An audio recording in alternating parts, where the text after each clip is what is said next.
Il est urgent d'avoir de meilleures conditions de travail. On nous a répété qu'il n'y avait pas d'argent, mais ça, cette litanie-là, on la connaît. L'argent, quand on veut le trouver, on le trouve.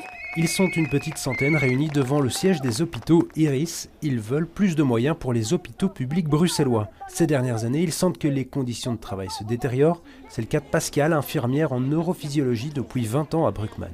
On n'a pas revalorisé le métier d'infirmier et d'infirmière et les études sont passées en 4 ans. On n'a pas un euro de plus pour autant.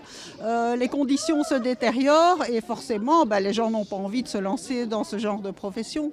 Il y a toujours plus de travail pour moins de travailleurs, avec un impact sur la motivation des équipes et au final sur le patient. Selon eux, c'est particulièrement problématique pour les hôpitaux publics bruxellois. Par manque de personnel aussi, il y a des unités qui ferment, des unités où on diminue le nombre de lits parce qu'il n'y a personne pour s'occuper des patients et que sans personnel, c'est infaisable. Une situation qui concerne de nombreux hôpitaux. Mais en plus de ça, les syndicats dénoncent aujourd'hui le manque de contact avec le comité de direction. Selon eux, chaque hôpital public bruxellois se gère à sa guise.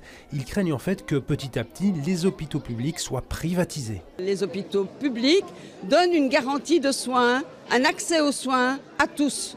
Quelle que soit notre situation financière, quelle que soit notre situation sociale, on a accès aux soins. C'est moins le cas dans les hôpitaux privés où, comme tout le monde le sait, on doit se retrouver avec sa carte d'assurance pour pouvoir avoir un accès ou en tout cas des rendez-vous faciles. Contacté, la direction assure que les craintes de privatisation ne sont pas justifiées. En tout cas, les syndicats ont obtenu un calendrier pour des négociations avec le comité de direction. Rendez-vous à partir de la semaine prochaine.